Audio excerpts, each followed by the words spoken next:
Trinamool ISF দ্বন্দ্ব বাংলার মানুষ সেই পঞ্চায়েত নির্বাচন থেকে দেখেছে। নমিনেশন জমা দেওয়া, ভোট দিতে যাওয়া সব মিলিয়ে এই দুই রাজনৈতিক দলের জন্য দফায় দফায় উত্তপ্ত হয় ভাঙড়। এবার লোকসভা নির্বাচনের প্রাকলগ্নেও সেই একই ছবি দেখা গেল। ঘটনাস্থল সেই ভাঙড়, দল সেই তৃণমূল আইএসএফ। যদিও আমাদের মাথায় রাখতে হবে এখনো কিন্তু লোকসভা নির্বাচনের দিন ঘোষণা হয়নি। লোকসভা ভোটের প্রার্থী ঘোষণা হওয়ার পরেই উত্তপ্ত ভাঙড়। তৃণমূল আইএসএফ সংঘর্ষে উত্তপ্ত এলাকা, আহত উভয় পক্ষের বেশ কয়েকজন। ঘটনাটি ঘটেছে ভাঙড়ের পোলেরহাট থানার পশ্চিম সাতুলিয়া এলাকায়। ঘটনা সূত্রে যেটা জানা যাচ্ছে যে আইএসএফ এর বুথ কমিটির মিটিং চলাকালীন তাদের উপরে হামলার অভিযোগ তৃণমূলের বিরুদ্ধে।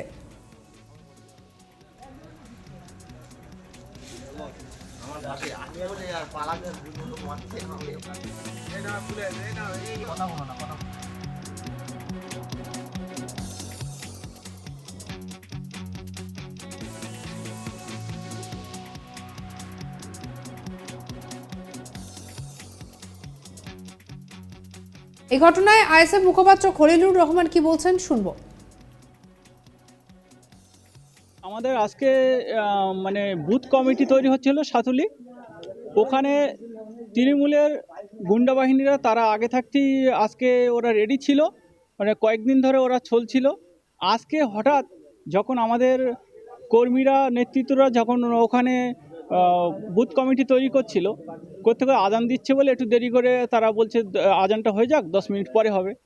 তারপরে দেখা গেল যে ওখান থেকে ওরা সেজে গুজে একদম 50 জনের মতো গুন্ডা বাহিনী আসলো, এসে তারা ওই বুথের যে প্রার্থী আনার বলে সে এবং তার গুন্ডা বাহিনী এনে ব্যাপক মারা মেরেছে আমাদের কয়েকজনকে। অবস্থা খুবই খারাপ। এখান যারা মেরেছে তারা তৃণমূল করে, এবং তৃণমূল মানে তৃণমূলী হরমত বাহিনী। তারা খয়রুলির খুব ঘনিষ্ঠ, খয়রুলির ডান হাত বললে চলে।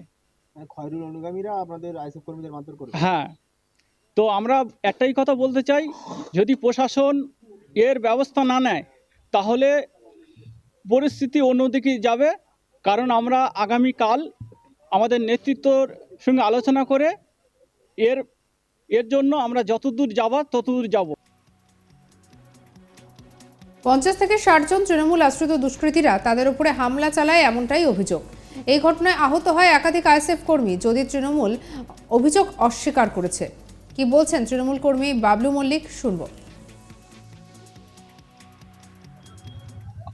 আমাদের বিরুদ্ধে আইএসএফ এর কর্মীরা অভিযোগ করছে যে আমরা মেরেছি। এটা সম্পূর্ণ ভিত্তিহীন কথা, এটা ওদের সাজানো নাটক। আপনারা জানেন এর আগে ওরা প্রচুর নাটক করেছে। আপনাদের মিডিয়ার মাধ্যমে সারা বাংলা দেখেছে যে বিগত পঞ্চায়েত ভোটে ওরা কি কাণ্ডব নীলা চালিয়েছে। ওরা একেবারে সন্ত্রাসবাদী দল।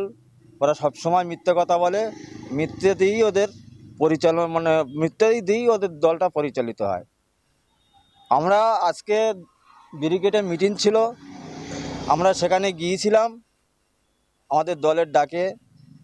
তারপরে মিটিং থেকে ফিরে আমরা ভাঙড়ে একটা ছোট মিটিং থাকে, ওখানে আমাদের নেতৃত্বরা আমাদেরকে যেতে বলেছিল।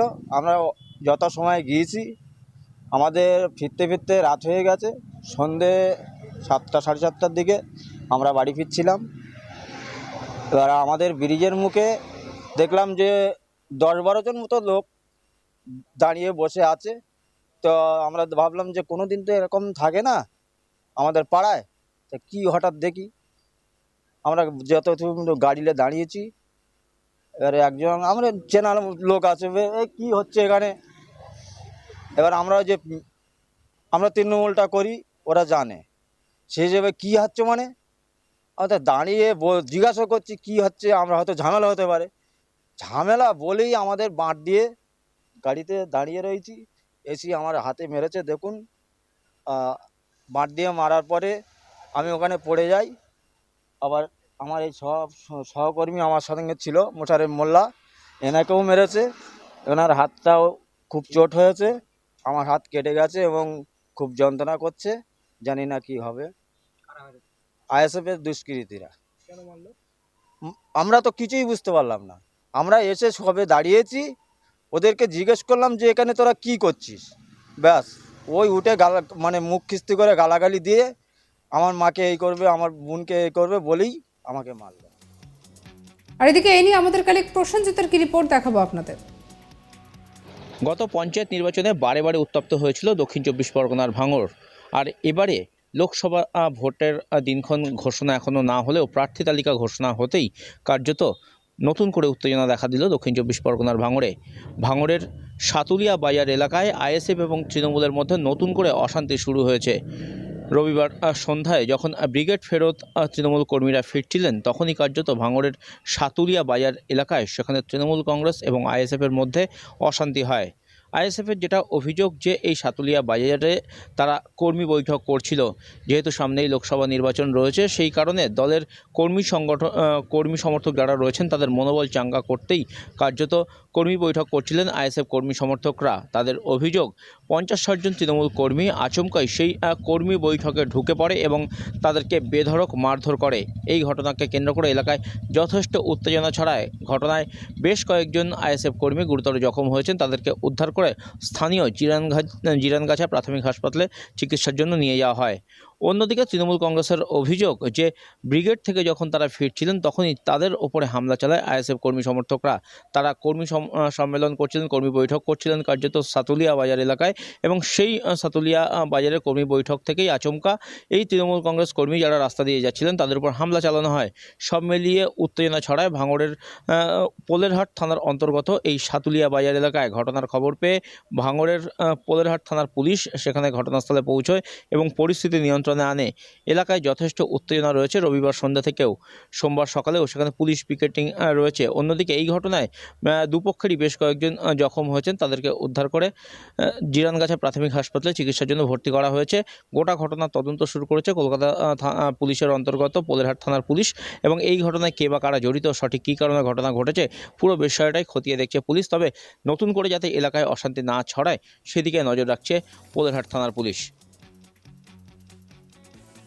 তৃণমূল আইএসএফ দ্বন্দ্ব বাংলার মানুষ সেই পঞ্চায়েত নির্বাচন থেকেই দেখছে।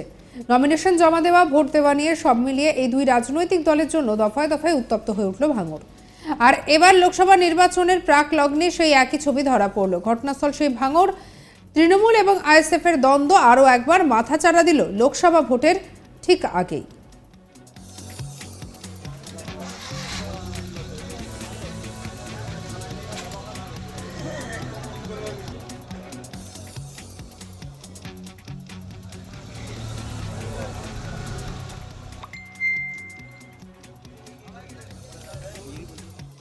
সঙ্গে রাখুন আজ তাক বাংলাকে। অন্যান্য খবরের জন্য সাবস্ক্রাইব করে নিন।